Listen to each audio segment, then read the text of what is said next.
ഇന്ന് മുസ്ലിങ്ങൾ ഒരു നിലക്ക് മുസ്ലിം ഭരണാധികാരികൾ എന്നാൽ ലോകത്തെ ഏറ്റവും വലിയ ക്രിമിനൽസ്. സുഡാൻ മാത്രമൊന്നുമല്ല മാഷേ, എത്ര ലക്ഷം മനുഷ്യരെയാണ് ഒരു മുസ്ലിം രാഷ്ട്രം നേതൃത്വം നൽകി കൊല്ലുന്നത്. എത്ര, ഒരു വിരൽ അനക്കണില്ല ഒരാള്. അവിടെ ദുഃഖം. തമ്മാടിക്കൂട്ടങ്ങൾ ഏത് കാലത്തും ഉണ്ടായിട്ടുണ്ട്. തമ്മാടിക്കൂട്ടം എന്നും ഉണ്ടായിട്ടുണ്ട്. ഭക്ഷ്യക്ഷാമം കാരണം സുഡാനിൽ ഈ കഴിഞ്ഞ ചില്ലറ വർഷങ്ങൾക്കുള്ളിൽ മരിച്ചത് 5.5 ലക്ഷം. ഭക്ഷ്യക്ഷാമം കൊണ്ട് മാത്രം ഉണ്ടായത് 5.5 ലക്ഷത്തോളമാണ്. 5.5 ലക്ഷം ആളുകൾ സുഡാനിൽ മരിച്ചു. 35 ലക്ഷം ആളുകൾ അഭയാർത്ഥികളായി. 2 ലക്ഷം ആളുകൾ നേരിട്ട് കൊല്ലപ്പെട്ടു. ആരാണ് ഇതിന് നേതൃത്വം നൽകുന്നത്? ആരുമല്ല, മുസ്ലിം രാജ്യം.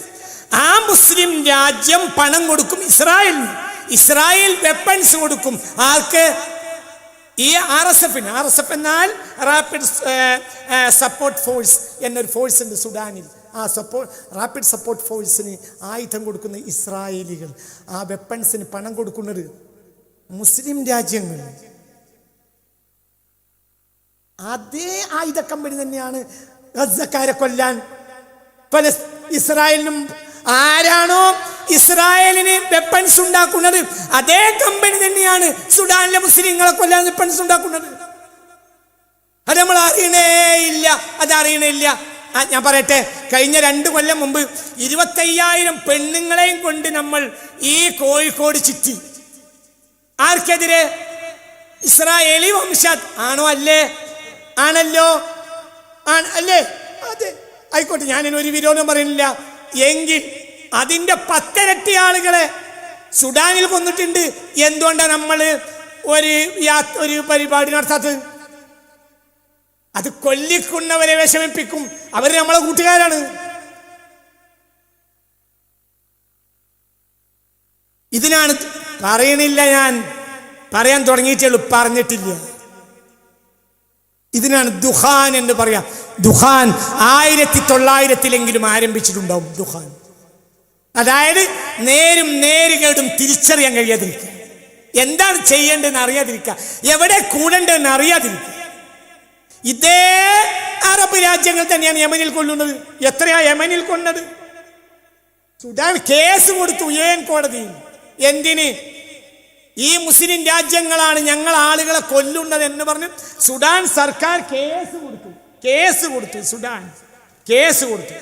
Sudan files case to UN court alleging UAE is breaching genocide convention by funding rebelsന് ഫണ്ട് കൊടുത്ത് ഈ കൊലപാതകങ്ങളെല്ലാം നടത്തുന്നതിന് പിന്നിൽ ആരാണ്? മുസ്ലിം രാജ്യമാണെന്ന കാര്യത്താൽ UN കോർട്ടിൽ കേസ് കൊടുത്തിട്ടുണ്ട്. ആര്? സുഡാൻ സർക്കാർ, ഭരണാധികാരി, രാജ്യത്തെ തിരഞ്ഞെടുക്കപ്പെട്ട സർക്കാർ. ഞാൻ പറയുന്നത് ആ സർക്കാരൊക്കെ വലിയ മഹാന്മാരാണോ മഹതികളാണോ എന്നല്ല. പാവപ്പെട്ട ജനങ്ങൾ എന്തു പേച്ചു? പാവപ്പെട്ട ജനങ്ങൾ എന്താ ചെയ്തത്? ഇന്ന് മുസ്ലിങ്ങളെ ഏറ്റവും കൂടുതൽ കൊലപ്പെടുത്തുന്നത് മുസ്ലിങ്ങൾ തന്നെയാണ്. ഏറ്റവും ക്രൂവൽസായ ഭരണാധികാരികൾ മുസ്ലിംസാണ്. എന്താ കാരണം? യൂറോപ്പിനെ അവർ സ്വീകരിച്ചു.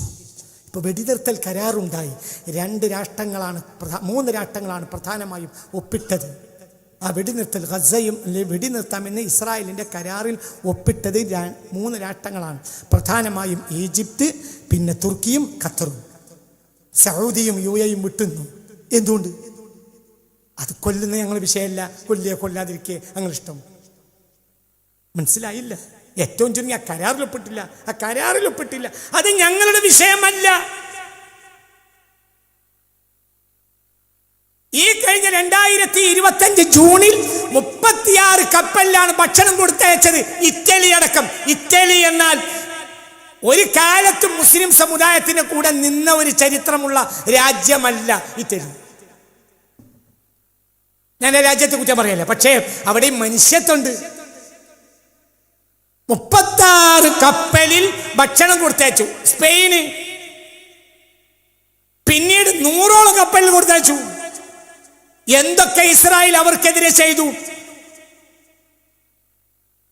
ഫ്രാൻസിലെ ഫ്രാൻസിന്റെ പ്രധാനമന്ത്രി ഇമ്മാനുവൽ മാക്രോൺ യഥാർത്ഥത്തിൽ ഒരു വലതുപക്ഷ തീവ്രവാദിയാണ്.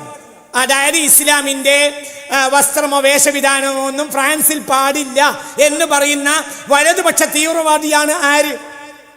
Emmanuel Macron. ആ ഇമ്മാനുവൽ മാക്രോൺ ആണ് എന്ത് പറയുന്നത്? ലോകത്തെ ഏറ്റവും വലിയ ക്രിമിനൽ ബെഞ്ചമിൻ നെതന്യാഹു ആണ്. ഞങ്ങൾ ഫലസ്തീൻ രാഷ്ട്രത്തെ അംഗീകരിച്ചിരിക്കുന്നു, ഞങ്ങൾ വംശഹത്യക്കെതിരാണ്, ഞങ്ങൾ ഇസ്ലാമിന്റെ വേഷവിധാനത്തിന്റെ കൂടെയില്ല, പക്ഷെ മനുഷ്യർ എന്ന നിലയിൽ അവരുടെ കൂടെ ഞങ്ങളുണ്ട്. കാനഡയുടെ പ്രധാനമന്ത്രി പറഞ്ഞത്, എന്നെങ്ങാനും ബെഞ്ചമിൻ നെതന്യാഹു എന്റെ രാജ്യത്ത് ചവിട്ടിയാൽ ആ നിമിഷം അയാളെ ഞാൻ അറസ്റ്റ് ചെയ്തിരിക്കും, പറഞ്ഞില്ലേ കാനഡയുടെ പ്രധാനമന്ത്രി? അതേ സമയത്ത് ഒരു ചെറുവിരൽ അനക്കാൻ ഒരു മുസ്ലിം രാജ്യം തയ്യാറായില്ല. അത് നമുക്കൊരു പ്രശ്നമില്ല. എന്തുകൊണ്ട്? അവരെ നമ്മൾ സ്വീകരിക്കും. നിങ്ങൾ ചെരുപ്പിന് ചെരുപ്പൊപ്പിക്കും എന്ന് മുഹമ്മദ് മുസ്തഫ